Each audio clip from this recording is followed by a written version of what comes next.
দশম শ্ৰেণীৰ ছাত্ৰ ছাত্ৰীসকল আমি আজি জীৱন পৰীক্ষা পাঠটিৰ পিছৰ অংশলৈ যাবলৈ ওলাইছোঁ। চাবা প্ৰশ্নাৱলীখিনিৰ পৰা আৰম্ভ কৰিব লগা আছিলে। মানুহৰ পৰিবহণ তন্ত্ৰৰ মুখ্য ভাগকেইটা কি কি, ইয়াৰ কাৰ্যসমূহ কি কি? চাবা মানুহৰ পৰিবহণ তন্ত্ৰৰ মুখ্য ভাগকেইটা বুলি ক'লে মুখ্য ভাগকেইটা আছিলে কি? এটা আছিলে ৰক্ত পৰিবহণ তন্ত্ৰ আৰু এটা আছিলে লৌহিকা পৰিবহণ তন্ত্ৰ। নহয়, এই ৰক্ত পৰিবহণ তন্ত্ৰত তোমাৰ কি আছিলে? তেজ আছিলে, তাৰপিছত শিৰা আৰু ধমনী এইবিলাক আছিল। আৰু লৌহিকা পৰিবহণ তন্ত্ৰত কি কৰিছিলে? লৌহিকা কিছুমান কেশিকা আছিল আৰু লৌহিকাই কি কৰিছিলে? 5টা কাৰ্য কি কৰিছিলে। সেই 5টা কাৰ্যৰ কথা মই আগতে কৈ দিছোঁ আৰু ৰক্ত পৰিবহণ তন্ত্ৰৰ হৃদযন্ত্ৰৰ কাৰ্যখিনিও কৈছোঁ। গতিকে সেইখিনি তোমালোকে কি কৰিবা? চমুকৈ লিখি দিবা। সেইটোৱে হ'ব ইয়াৰ প্ৰথম প্ৰশ্নটোৰ উত্তৰ। তাৰপিছত দ্বিতীয়টো হৈছে কি? পক্ষী আৰু স্তন্যপায়ী প্ৰাণীৰ বিশুদ্ধ আৰু অশুদ্ধ তেজ কিয় পৃথক কৰি ৰখাৰ প্ৰয়োজন? এইটো তোমালোক আগতেই কোৱা হৈছিলে যে পক্ষী আৰু স্তন্যপায়ী প্ৰাণীৰ কি হয়?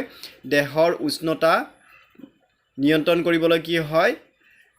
তেজ, বিশুদ্ধ তেজ অৰ্থাৎ অক্সিজেনযুক্ত তেজ আৰু অশুদ্ধ তেজ অৰ্থাৎ কাৰ্বন ডাই অক্সাইডযুক্ত তেজ পৃথক কৰি ৰখাৰ প্ৰয়োজন। তাৰ কাৰণে কি আছিলে? হৃদযন্ত্ৰৰ 4টা চেম্বাৰ আছিলে আৰু মাজত কি আছিলে? এখন কি আছিল? চেম্বাৰ আছিলে, যি নেকি তাক কি কৰিছিলে? ভাগ কৰি ৰাখিছিল। আছে মনত?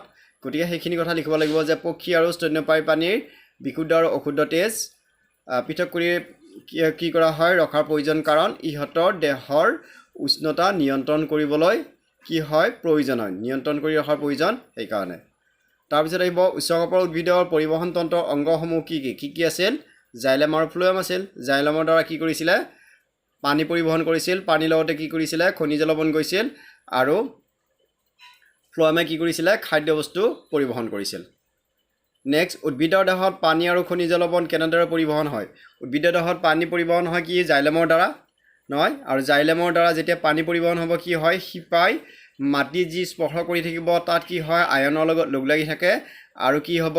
যে এই আয়নৰ বিনিময়ৰ দ্বাৰা কি হ'ব? শিপাই পানীৰ লগত আয়ন কি কৰিব? উদ্ভিদৰ ওপৰ অংশলৈ লৈ যায়। এইখিনি কথা মই তোমালোকক আগতে কৈ দিছিলোঁ।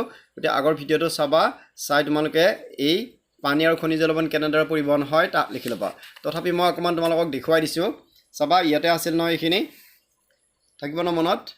যে জাইলেম কলাৰ নলিকা টেকাইটবিলাকে উদ্ভিদৰ এইখিনিত আছে নহয়। ইয়াতে চাবা, শিপাৰ যিবিলাক কোষ মাটিৰ লগত স্পৰ্শ কৰি থাকে সেইবিলাকে সক্ৰিয় আয়নবিলাক গ্ৰহণ কৰি থাকে। ইয়ে শিপা আৰু মাটিৰ মাজত আয়নৰ গাঢ়তাৰ তাৰতম্য কৰে। সেয়েহে এনে তাৰতম্য দূৰ কৰিবলৈ শিপাই মাটিৰ পৰা পানী শোষণ কৰে। হয়, ইয়াৰ ফলত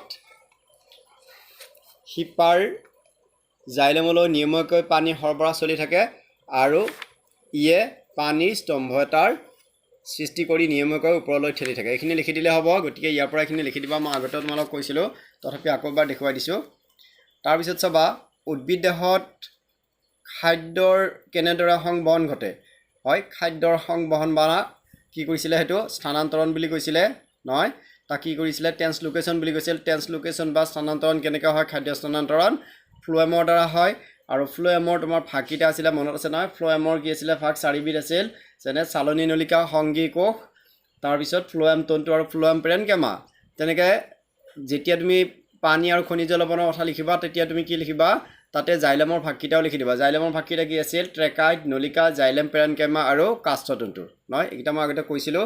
গতিকে সেইখিনি লিখি দিবা। খাদ্যৰ সংবহন কেনেদৰে ঘটে বুলি ক'লে, খাদ্যৰ সংবহনত এটা কথা আছিল যে কি ফ্লোয়েমে যেতিয়া কি কৰিব?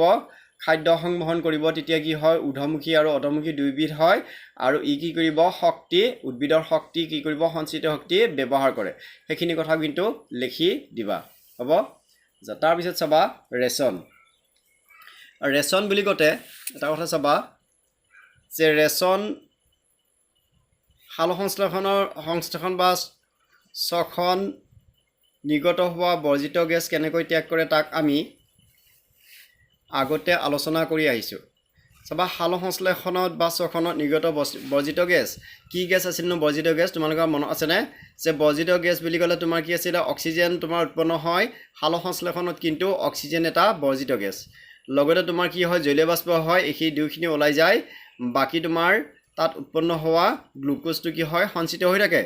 আছে মনত? গ্লুক'জ, গ্লুকোজ জলীয় বাষ্প আৰু কি হয় অক্সিজেন উৎপন্ন হয় এই জলীয় বাষ্প আৰু অক্সিজেন গেছ কি হয় বৰ্জিত পদাৰ্থ হিচাপে তাক কি কৰা হয় উদ্ভিদে কি কয় বাহিৰলৈ উলিয়াই দিয়ে কিহেদি উলিয়াই দিয়ে তাৰ পত্ৰৰন্ধ্ৰৰ দ্বাৰা উলিয়াই দিয়ে আন জৈৱ ৰাসায়নিক প্ৰক্ৰিয়াত উৎপন্ন হোৱা নাইট্ৰজেন জাতীয় উপজাত পদাৰ্থবোৰ দেহৰ পৰা নিষ্কাশন কৰাৰ প্ৰয়োজন নাইট্ৰজেন জাতীয় বৰ্জিত পদাৰ্থবোৰ বুলি কওঁতে গম পাইছেনে নাইট্ৰজেন জাতীয় বৰ্জিত পদাৰ্থ কি এয়া হৈছে তোমাৰ কি আমাৰ দেহত কি হ'ব ইউৰিয়া হয় ইউৰিয়া হয় নাইট্ৰজেন জাতীয় বৰ্জিত পদাৰ্থবোৰ হৈছে তোমাৰ কি ইউৰিয়া হয় তাৰপিছত তাৰোপৰি কি থাকে কিছুমান অতিৰিক্ত পানী থাকে তাৰপিছত কি কৰিব সিহঁতক কি কৰে পানী হিচাপতে কি কৰে আমাৰ দেহৰ পৰা উলিয়াই দিয়ে পানী মানে কি ইউৰিন হিচাপত উলিয়াই দিয়ে মূত্ৰ হিচাপত আৰু এই কি হ'ব ইউৰিনত তোমাৰ কি থাকে প্ৰায় 95% পানী থাকে আৰু লগত কি থাকিব 5% কি থাকিব বৰ্জিত পদাৰ্থ থাকে থাকিব মনত আমাৰ ইউৰিনত অৰ্থাৎ প্ৰস্ৰাৱত কি থাকে প্ৰায় 95% ৱাটাৰ থাকিব আৰু 5% কি থাকে আনবৰ্জিত পদাৰ্থ বুলি ক'লে কি কি সেয়া হৈছে তোমাৰ ইউৰিয়া থাকিব ক্ৰিয়েটিনিন থাকে urea creatinine ammonia uric acid মনত থাকিব কি থাকে 5% ইউৰিয়া ক্ৰিয়েটিনিন এমোনিয়া আৰু কি থাকিব ইউৰিক এচিড এইবিলাক থাকে তাৰোপৰি কি হয় কিডনি কি কৰিব মানে আমাৰ কি কৰে ব্লাড ফিল্টাৰ কৰে তোমালোকে জানা গ্লোমেৰুলাছ বুলি এটা অংগ আছে মই কৈ দিম বাৰু ইয়াৰ পিছতে আছে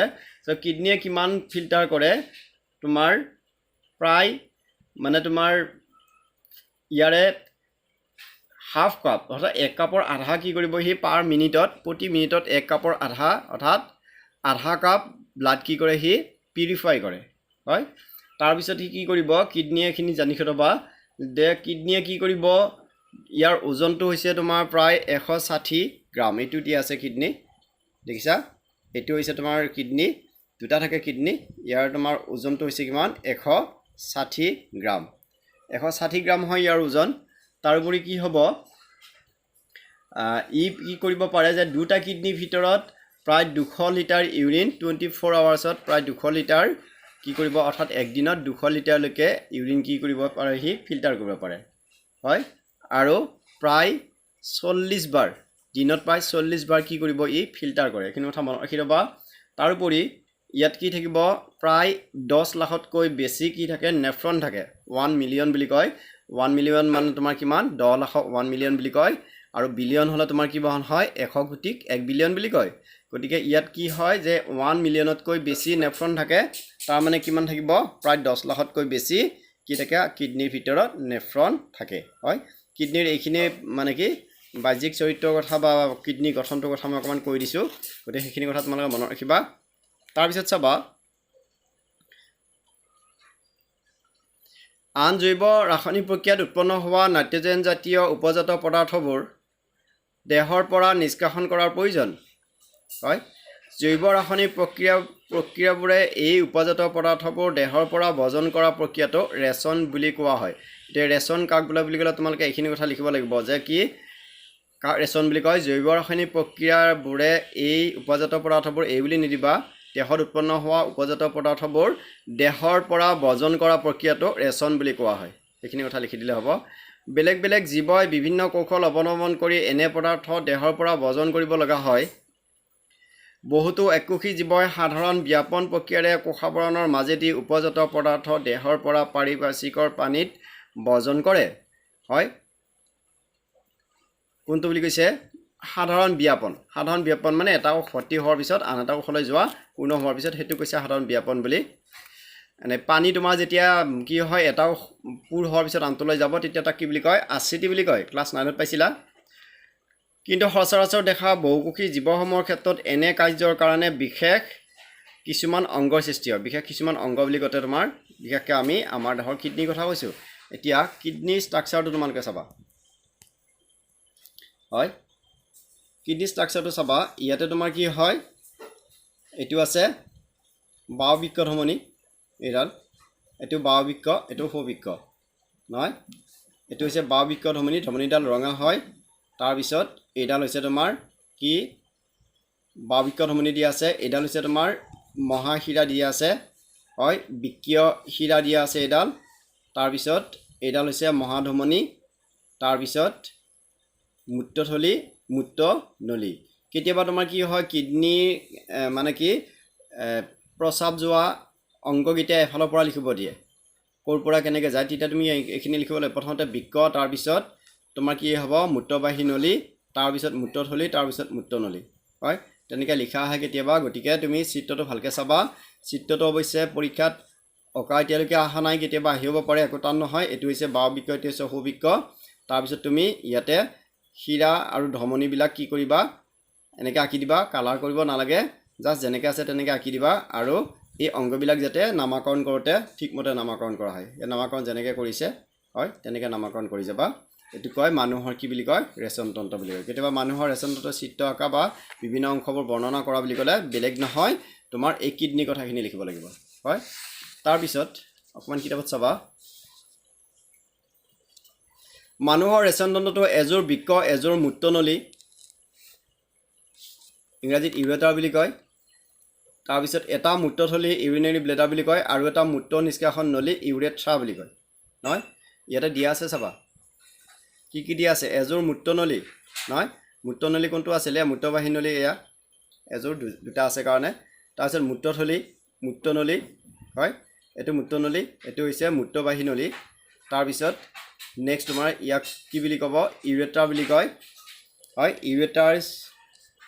মূত্ৰথলীক কয় ইউৰিনেৰী ব্লেডাৰ, তাৰপিছত মূত্ৰ নিষ্কাশন নলীক কয় ইউৰেথ্ৰা, অৰ্থাৎ এই লাষ্টৰ এইটোক কয় ইউৰেথ্ৰা বুলি কয়, হয় এইখিনিক কয় ইউৰেথ্ৰা।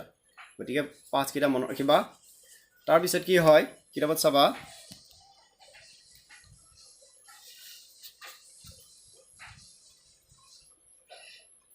দেহৰ উদৰ অংশত মেৰুদণ্ডৰ দুই কাষে বৃক্ক দুটা অৱস্থিত। উদৰ মানে আমাৰ পৃথিৱীৰ কথা কৈছে।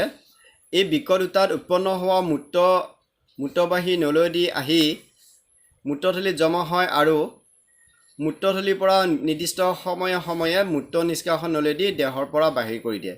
গতিকে কি হ'ব কিডনীৰ পৰা কি হ'ব, কিডনীত কি হয়, কিডনীত নেফ্ৰনবিলাক থাকে। নেফ্ৰনৰ কথা কৈ আছে বাৰু, তোমালোকৰ নেক্সট পেজটোত আছে। নেফ্ৰনবিলাকে কি কৰিব, তাৰ ভিতৰত থকা গ্ল'মেৰুলাছ নামৰ হয় নামৰ এখন কি থাকে চালনী থাকে। এই চালনীখনৰ দ্বাৰা কি কৰিব তাক মানে কি চেকি দিয়ে। তাৰপিছত যিখিনি তোমাৰ কি হয় দৰকাৰী হয় তাৰ পৰা তোমাৰ কি কৰে কিছুমান গ্লুক'জ, এমিনো এচিড, লৱণ, পানী, হয় এইবিলাক শোষণ কৰি কিনে কি কৰিব আকৌ কি কৰে ই বিক্ৰিয়া উপশিৰাত দিয়ে। তাৰপিছত যিখিনি নেকি কি হয় পৰিশ্ৰুত হয়, যিখিনি তোমাৰ বৰ্জিত পদাৰ্থ হয় লিকুইড, সেইখিনি তোমাৰ মূত্ৰ হিচাপে কি কৰিব আহি ইয়াতে জমা হয়, তাৰপিছত ইয়াতে ওলাই যায়, হয় সেইখিনি কথাই কৈছে। তাৰপিছত চাবা মূত্ৰ উৎপন্ন কেনেকৈ হয়। মূত্ৰ উৎপন্নৰ উদ্দেশ্য তেজৰ পৰা উপজাত পদাৰ্থবোৰ চেকি বাহিৰ কৰা। হাঁওফাঁওৰ তেজৰ পৰা কাৰ্বন ডাই অক্সাইড বাহিৰ কৰাৰ দৰে নাইট্ৰজেন জাতীয় উপজাত পদাৰ্থ